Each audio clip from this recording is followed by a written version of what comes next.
Hello learners. आज हम class 9th bee hive English के 7th chapter reach for the top Santosh Yadav को line by line समझेंगे कि ये चैप्टर किस बारे में है। चलो लेट्स स्टार्ट। एनसीईआरटी की बी हाइव क्लास 9th की बुक में 7th चैप्टर है। ओके, संतोष यादव नेम है।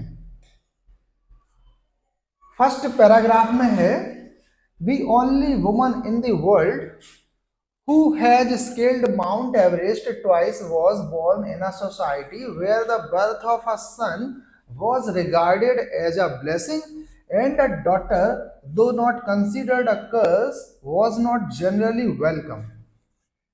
It's a long sentence. It means कि दुनिया की एक पहली, केवल पहली महिला थी जिन्होंने माउंट एवरेस्ट को 2 बार, जो सबसे पहले दुनिया में कोई महिला थी वो संतोष यादव थी और वो 2 बार माउंट एवरेस्ट पर चढ़ी।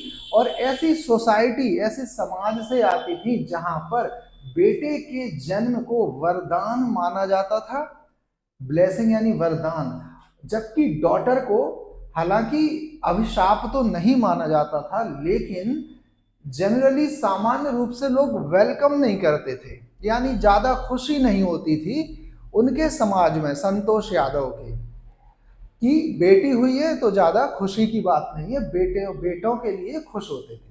When her mother was expecting संतोष, जब संतोष अपनी मदर के गर्भ में थी और उनकी मदर संतोष को एक्सपेक्ट कर रही थी, तो अ ट्रेवलिंग होली मैन, एक साधु सन्यासी जैसे हम लोग देखते हैं ना, रास्ते पे आते हैं, बाबा बोलते हैं, तो गिविंग हर हिज ब्लेसिंग, तो साधु संतोष की मदर को अपना आशीर्वाद देने लगे, अज्यूम यानी मानकर कि वो एक बेटा चाहती थी। बट टू एवरीवन सरप्राइज, लेकिन सभी को सरप्राइज, हर व्यक्ति को सरप्राइज होगा कि the unborn child's grand mother, unborn child यहाँ पर संतोष यादव है। तो संतोष यादव की जो ग्रैंड मदर थी, जो बगल में खड़ी हुई थी, standing close by, told him, उस साधु से बोली that they did not want a son, कि वो बेटा नहीं चाहती, उन्हें बेटा नहीं चाहिए। The holy man was also surprise, holy man जो साधु था वो भी सरप्राइज हो गया।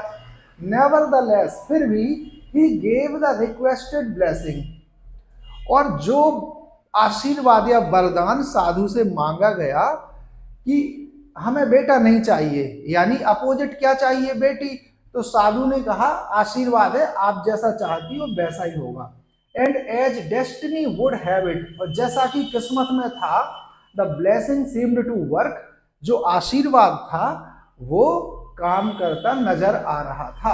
संतोष was born the 6th child in a family with 5 sons, Santosh का जन्म हुआ था 6वें बच्चे के रूप में, एक ऐसी फैमिली जिसमें पहले से 5 बेटे थे, यानी 6वें नंबर पे डॉटर, यानी 5 भाइयों की एक सिस्टर हुई, 5 भाइयों की सिस्टर, सबसे छोटी कौन, Santosh Yadav. She was born in the small village of Joniawas of Rewari district in Haryana. अब यहाँ पर बताया गया है कि संतोष यादव का जन्म हरियाणा की रेवाड़ी डिस्ट्रिक्ट के जोनियावास नाम के स्मॉल विलेज यानी छोटे से गांव में हुआ था। अब इस सेकंड पैराग्राफ आ गया इधर से। The girl was given the name Santosh, girl यानी जो बेटी या डॉटर पैदा हुई थी उसको क्या नेम दिया गया, संतोष, विच मीन्स कंटेंटमेंट, इंग्लिश में संतोष को कंटेंटमेंट कहते हैं, सेटिस्फैक्शन भी कह सकते हैं, but Santosh was not always content, लेकिन संतोष को कभी संतोष होता ही नहीं था। किस वजह से, जहां जिस प्लेस पे वो रहती थी और उनके आसपास की जो लाइफ थी ना, ट्रेडिशनल पारंपरिक लाइफ, तो उन्हें ठीक नहीं लगती थी। She began living life on her own terms from the start, और बिल्कुल जीवन के शुरुआत से उन्होंने अपने जीवन को अपने टर्म्स, अपने हिसाब से जीना शुरू कर दिया। वेयर अदर गर्ल्स वोर ट्रेडिशनल इंडियन ड्रेसेस, जहां एक तरफ दूसरी जो गर्ल्स थी गांव की वो पारंपरिक भारतीय ड्रेसेस, कपड़े पहनती थी।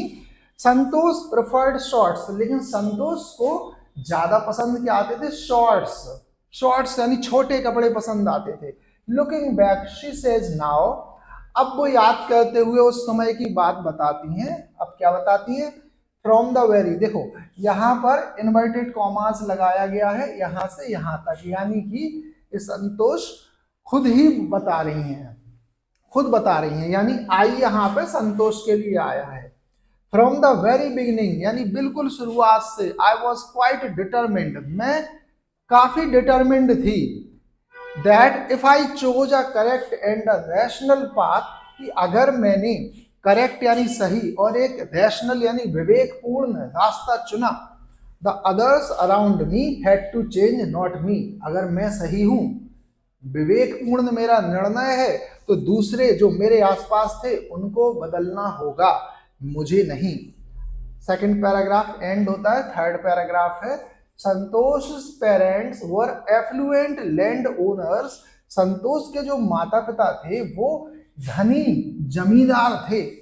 Who could afford to send their children to the best schools, जो अफोर्ड कर सकते थे यानी भेज सकते थे अपने बच्चों को अच्छे, सबसे अच्छे स्कूल्स में, even to the country's capital New Delhi, यहां तक कि कंट्री की यानी भारत की राजधानी न्यू दिल्ली के स्कूलों में भी, which was quite close by, New Delhi Rewari के काफी करीब है, 80 किलोमीटर दूर है केवल। But in line with the prevailing custom in the family, Santosh had to make do with the local village school, लेकिन जैसा उनके परिवार में चला आ रहा था पीढ़ी दर पीढ़ी कि घर के बच्चे गांव के लोकल स्कूल में ही पढ़ते थे, तो संतोष का भी नाम किसमें लिखा दिया गया? गांव के लोकल स्कूल में। फिर क्या हुआ? So she decided to fight the system in her own quiet way, इस पर इसलिए क्या नेम है, संतोष ने क्या डिसाइड किया कि मैं सिस्टम से फाइट करूंगी और शांतिपूर्ण तरीके से लड़ाई करूंगी, ऐसा नहीं होना चाहिए। When the right moment arrived, यानी कब करूंगी? उन्होंने क्या डिसाइड किया कि जब राइट मोमेंट, सही समय आएगा तो मैं इस सिस्टम से फाइट करूंगी। एंड द राइट मोमेंट केम, और राइट मोमेंट यानी सही समय आया, व्हेन शी टर्न्ड 16, जब वो 16 ईयर्स की यानी 16 साल की हो गई। एट 16, 16 साल में, most of the girls in her village used to get married, उनके विलेज की ज्यादातर गर्ल्स यानी लड़कियों की शादी हो जाया करती थी 16 साल की एज तक। Santosh was also under pressure from her parents to do the same, Santosh के ऊपर भी प्रेशर बनाया जाने लगा उनके पेरेंट्स यानी माता पिता का कि तुम्हारी भी शादी हम कर देंगे, अब 16 साल की तुम हो गई हो। A marriage as early as that was the last thing on her mind, यानी उनके लाइफ में संतोष जितनी वो चीजें करना चाहती थी, मैरिज उसमें सबसे लास्ट के नंबर पे आती थी। Last thing on her mind, उनके माइंड में बहुत सारी चीजें थी और उन चीजों में सबसे लास्ट वो सोचती थी मैरिज के बारे में। शी थ्रेटन्ड हर पेरेंट्स, उन्होंने अपने पेरेंट्स को चेतावनी दी कि that she would never marry, कि वो कभी भी शादी नहीं करेंगी। If she did not get a proper education, अगर उन्हें अच्छी प्रॉपर एजुकेशन नहीं मिली तो वो कभी शादी नहीं करेंगी। शी लेफ्ट होम, वो घर से चली गई, निकल गई घर से। And got her self enrolled, और अपने आप को उन्होंने नामांकन करा लिया, एनरोलमेंट दिल्ली के एक स्कूल में करा लिया। ओके, नाम लिखवा लिया। When her parents refused to pay for her education, जब उनके माता पिता ने रिफ्यूज यानी मना कर दिया उनकी शिक्षा के लिए पे करने के लिए कि हम फीस नहीं देंगे, she politely informed them, तो उन्होंने बड़े पोलाइटली विनम्रता से उनसे कहा कि अपने प्लान्स बता दिए कि मैं खुद मनी कमाऊंगी, पैसा कमाऊंगी। कैसे कमाऊंगी? By working part time to pay her school fees, कि पार्ट टाइम में वर्क करूंगी और अपनी स्कूल की फीस खुद भर दूंगी। Her parents then agreed to pay for her education, फिर उसके बाद उनके जो पेरेंट्स थे वो तैयार हो गए उनकी एजुकेशन की फीस को पे करने के लिए। अब 5th नंबर का पैराग्राफ है, wishing always to study a bit more and with her father slowly getting used to her urge for more education। यानी विशिंग यानी हमेशा से उनकी क्या इच्छा थी कि थोड़ा और पढ़ाई करो और पढ़ाई करो, और इसी के साथ उनके जो फादर थे वो उनकी इस इच्छा के फेवर में आने लगे थे। शुरू में वो अगेंस्ट थे कि और पढ़ाई करने दो, यानी वो भी तैयार हो गए थे उनके फादर कि संतोष को और पढ़ाई करनी चाहिए। Santosh passed the high school examination, Santosh ने हाई स्कूल के एग्जामिनेशन पास कर लिए। एंड वेंट टू जयपुर, और वहां से वो कहाँ चली गई, जयपुर। अब हम देखेंगे रेवाड़ी के गांव से निकल के वो कहाँ पहुंची, दिल्ली, वहां पे हाई स्कूल एग्जामिनेशन पास किए। फिर दिल्ली के बाद वो जयपुर चली गई। शी ज्वाइंड महारानी कॉलेज, उन्होंने जयपुर में महारानी कॉलेज को ज्वाइन किया। And got a room in Kasturba hostel, जिस कॉलेज में वो उन्होंने ज्वाइन किया उसमें कस्तूरबा हॉस्टल में एक रूम ले लिया। संतोष रिमेंबर्स, संतोष याद करती हैं, Kasturba hostel faced the Aravalli hills, उनके कस्तूरबा हॉस्टल से अरावली हिल्स दिखाई देती थी। I used to watch villagers from my room, मैं देखा करती थी। अब यहाँ आई संतोष के लिए आया है, वो बता रही हैं कि मैं गांव के लोगों को देखा करती थी अपने रूम से। क्या देखा करती थी, हिल, हिल यानी पहाड़ी के ऊपर जाते हुए। And suddenly vanishing after a while, ऊपर जाते तो दिखते थे गांव के लोग लेकिन गायब हो जाते थे, फिर वो पता नहीं कहाँ चले जाते थे। One day I decided to check it out myself, एक दिन मैंने डिसाइड किया कि मैं खुद जाके पता लगाऊंगी कि क्या होता है। I found nobody except a few mountaineers, मुझे वहां पे कोई नहीं मिला, केवल कुछ माउंटेनियर्स मिले। माउंटेनियर्स कहलाते हैं जो लोग अपनी हॉबी परस्यू करने के लिए माउंटेन के ऊपर चढ़ते हैं, वो माउंटेनियर्स कहलाते हैं। हिंदी में पर्वतारोही कह सकते हैं। I asked if I could join them, मैंने उनसे पूछा कि क्या मैं भी आपके साथ ज्वाइन कर सकती हूँ एक पर्वत पर चढ़ने के लिए। टू माई प्लेजेंट सरप्राइज, और मुझे बड़ा खुशी खुशी सरप्राइज मिला। They answered in the affirmative, affirmative answer दिया उन्होंने, यानी यस बोला कि हाँ। एंड मोटिवेटेड मी, और मुझे मोटिवेट किया टू टेक टू क्लाइंबिंग, कि हाँ आप क्लाइंब कर सकती हो। Then there was no looking back for this determined young girl, उसके बाद इस डिटरमिन्ड यंग गर्ल के लिए वापस देखने की कोई भी गुंजाइश नहीं थी, यानी कभी भी इसके बाद उन्होंने पीछे मुड़ के नहीं देखा। शी सेव्ड मनी, उन्होंने पैसा बचाया। And enrolled in a course eight Uttarkashi Nehru institute of mountaineering. अब उत्तरकाशी कहाँ पे है, उत्तरकाशी उत्तराखंड में है, और वहां के नेहरू इंस्टीट्यूट के माउंटेनियरिंग कोर्स में एनरोल करा लिया अपने को। My college semester in Jaipur was to end in April, अब वो बता रही हैं कि जयपुर में मेरे कॉलेज का सेमेस्टर अप्रैल के एंड में, अप्रैल में एंड होना था, but it ended on the 19th of May, यानी थोड़ा पोस्टपोन हो गया, डिले हो गया। होना था अप्रैल में सेमेस्टर एंड, लेकिन कब हुआ, 19 मई को। And I was suppose to be in Uttarkashi on the 21st, यानी ठीक 2 दिन के बाद उन्हें पहुंचना था कहाँ पे, उत्तरकाशी 21 तारीख को। 19 को सेमेस्टर एंड हुए और 21 को उन्हें उत्तरकाशी पहुंचना था। So I did not go back home, इसलिए मैं अपने घर नहीं गई, घर उनका रेवाड़ी में था।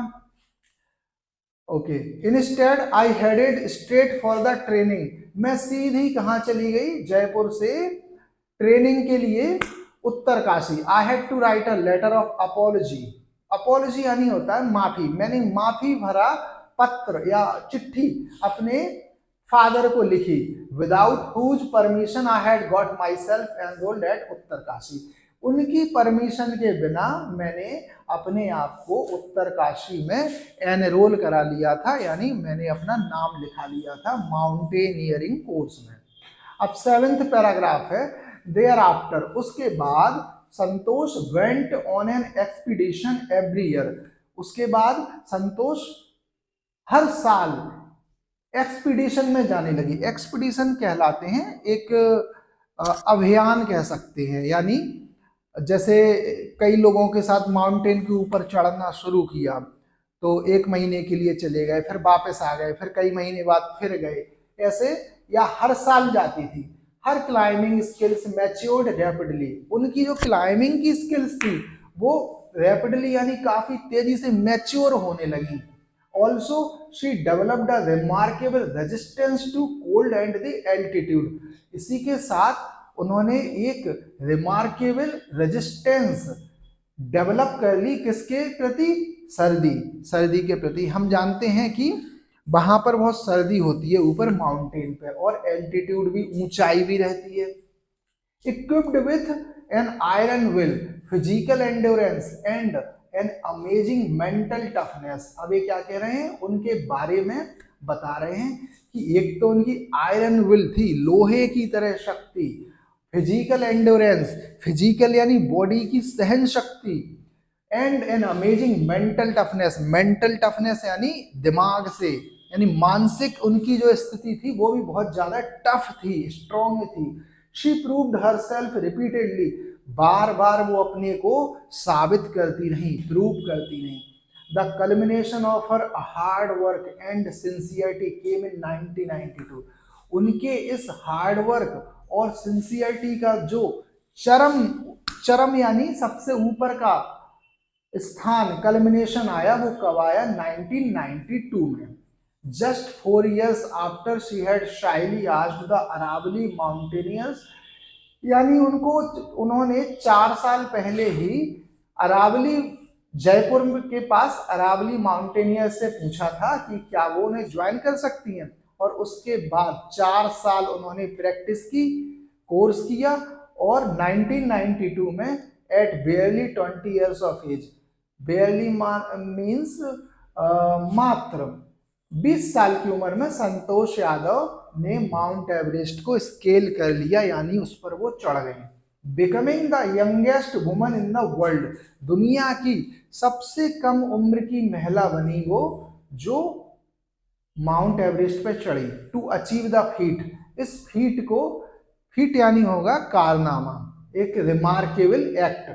If her climbing skills, physical fitness and mental strength impressed her seniors, her concern for others and desire to work together with them found her a special place in the hearts of fellow climbers। इसका मतलब है कि अगर उनकी जो climbing skills, ऊपर चढ़ने की जो स्किल्स थी, physical fitness, body physically fit थी वो, और मेंटल स्ट्रेंथ और मानसिक शक्ति, उनकी पावर उनके सीनियर्स को इम्प्रेस करती थी, तो उनका एक वो कंसर्न क्या रहता था? दूसरों के प्रति चिंता करती थी, वो ख्याल रखती थी, और एक साथ काम करने की इच्छा, उन्हें स्पेशल प्लेस उनका रखती थी in the hearts of fellow climbers. इसका मतलब है फेलो क्लाइंबर्स यानी जब भी कोई भी माउंटेनियरिंग के लिए जाता है तो अकेले नहीं जाते, उनके साथ टीम होती है। तो जो लोग फेलो यानी साथी चढ़ने वाले होते थे, उनके दिलों में उनके लिए एक स्पेशल प्लेस थी, यानी साथी क्लाइंबर्स के दिलों में संतोष यादव के लिए एक स्पेशल स्थान था। क्यों था? क्योंकि संतोष यादव हमेशा दूसरों की चिंता करती थी, ख्याल रखती थी। ठीक है। Now during the 1992 Everest mission, Santosh Yadav provided special care to a climber who lay dying at the south col। 1992 के एवरेस्ट मिशन के दौरान संतोष यादव ने स्पेशल केयर प्रोवाइड की थी एक क्लाइमर को, उनके साथ जो क्लाइम कर रहे थे, हु ले डाइंग, जो मरने वाले थे बिल्कुल, South Col, she was unfortunately unsuccessful in saving him, उन्होंने मदद की लेकिन वो बचा नहीं पाई। However she managed to save another climber, फिर भी उन्होंने एक और क्लाइमर को बचाने में मदद की, जिनका नेम था Mohan Singh. Mohan Singh who would have met with the same fate had she not shared her oxygen with him, यानी मोहन सिंह भी मर जाते अगर उनके साथ ऑक्सीजन शेयर नहीं करती, यानी कि संतोष यादव ने अपनी ऑक्सीजन मोहन सिंह के साथ की शेयर और उनका जीवन बचाया, अगर वो नहीं करती तो वो भी अपने फेलो क्लाइमर की तरह मर जाते। विद इन 12 months, 12 महीने के अंदर Santosh found herself a member of an Indo Nepalese, यानी 1992 के एक साल के अंदर ही एक एक्सपीडिशन और जाने के लिए तैयार हुआ, जिसमें इंडिया की और नेपाल की महिलाओं ने एक ग्रुप बनाया था, तो उस ग्रुप की वो मेंबर बनी। That invited her to join them, और उस एक्सपेडिशन ने, women's expedition that invited her to join them, उन्होंने बुलाया कि आप भी हमें ज्वाइन करो। She then scaled the Everest a second time, इस बार उन्होंने दूसरी बार एवरेस्ट पर पूरी चढ़ाई की, thus setting a record as the only woman to have scaled the Everest twice, यानी उस समय वो सेकंड रिकॉर्ड उन्होंने बनाया कि पहली महिला बनी वो कि एवरेस्ट पर 2 बार चढ़ी, यानी पहले क्या रिकॉर्ड था, youngest woman in the world who scaled the mount Everest. थोड़ा रूम में लाइट की प्रॉब्लम है, इसलिए मेरा फेस आपको क्लियर नहीं दिख रहा होगा, लेकिन मेरी आवाज क्लियर आ रही है, तो जो लाइन बाय लाइन ट्रांसलेशन है वो ज्यादा जरूरी है बजाय मेरा फेस देखने के। चलो कंटिन्यू करते हैं। हम कहाँ पर थे, Everest twice and securing for herself and India unique place in the annuls of mountaineering, जब उन्होंने सेकेंड टाइम माउंट एवरेस्ट पर चढ़ाई की तो वो दुनिया की पहली महिला बनी जो 2 बार चढ़ी थी, उनसे पहले कोई नहीं चढ़ा था। अब उनके साथ क्या हुआ, उन्होंने एक यूनिक प्लेस सिक्योर किया अपने लिए और इंडिया के लिए। माउंटेनियरिंग का एक एनल्स निकलता है, एनल्स ऐसे समझो कि एक पत्रिका होती है, कोई जर्नल होता है जिसमें अचीवमेंट्स लिखी जाती हैं माउंटेनियर्स की। In recognition of her achievements, अब उनकी इन अचीवमेंट्स यानी जो उपलब्धियां थी उनके रिकॉग्निशन के लिए इंडियन गवर्नमेंट ने उनको नेशन यानी भारत का, देश का टॉप ऑनर्स पद्मश्री से सम्मानित किया। इसके बाद भारत सरकार ने उन्हें पद्मश्री अवार्ड दिया। Describing her feelings when she was literally on top of the world दुनिया का टॉप माना जाता है माउंट एवरेस्ट, तो अब वो अपनी फीलिंग्स बता रही हैं कि जब मैं वहां पहुंची मुझे कैसी फीलिंग्स आई। Literally it took some time for the enormity of the moment to sink in, यानी वो कह रही है कि मुझे थोड़ा सा समय लगा और ये समझने में कि ये मैंने कर लिया है, यानी वो थोड़ा सा समय भी बहुत ज्यादा लगा मुझे। Then I unfurled the Indian tricolour, तब मैंने वहां पे भारतीय तिरंगा फहराया या लहराया, अनफर्ल्ड करना, and held it aloft on the roof of the world, दुनिया की छत, रूफ यानी छत, वो छत बता रही हैं कि अलोफ्ट यानी उसे ऐसे उन्होंने पकड़ा ऊपर। द फीलिंग इज इनडिस्क्राइबेबल, जो उनकी फीलिंग है ना वहां पे वो इनडिस्क्राइबेबल है, यानी उसे डिस्क्राइब नहीं किया जा सकता। The Indian flag was flying, Bharat का जो झंडा था वो फ्लाई यानी उड़ रहा था, लहरा रहा था, on top of the world, दुनिया के टॉप पे। It was truly a spiritual moment, ये वास्तव में एक स्पिरिचुअल मोमेंट था। I felt proud as an Indian, और एज एन इंडियन मैंने प्राउड फील किया, यानी मुझे गर्व हुआ। Also a fervent environmentalist, Santosh collected and brought down 500 kilograms of garbage from the Himalayas. देखो अब क्या हुआ कि वो पर्यावरण के संरक्षण में भी बहुत ज्यादा स्ट्रॉन्ग बिलीफ रखती हैं। तो वहां संतोष ने वहां से 500 किलो कचरा, गार्बेज यानी होता है कचरा, गार्बेज उन्होंने कलेक्ट किया हिमालयाज से। हिमालयाज एक माउंटेन रेंज है जिसपे माउंट एवरेस्ट एक माउंटेन है। तो हमने अभी जस्ट ट्रांसलेट किया line by line Santosh Yadav class 9th, और आपने समझा होगा। तो इसके बाद फिर एक क्वेश्चन है, जैसे कि why was the holy man who gave Santosh mother his blessings surprised. इसकी हिंदी है, Holi man, why was the holy man who gave Santosh mother his blessing surprise. यानी होली मैन साधु को आश्चर्य क्यों हुआ जब होली मैन साधु ने संतोष की मदर को आशीर्वाद दिया। तो इसका आंसर ये हो सकता है कि the holy man was surprised when he gave Santosh mother his blessings, because Santosh grandmother, who was standing close by, told the holy man that they didn't want a son. So all of us know that it is Indian philosophy, and people believe that boys are considered better than girls. It is still prevalent in India, especially in rural areas, where for the first time whenever a lady is pregnant, so the woman and her husband always want a son. So it is a type of thinking, thought process that is going on in India. Okay, I think you must have understood the explanation of this chapter. And in the coming videos, I will also be explaining the more chapters from class 9th and class 10th. So if you like to, if you need to, or if you like to study English from my channel, do subscribe to my channel English by Bhanu Khare. I'll see you sooner in another video. Thank you.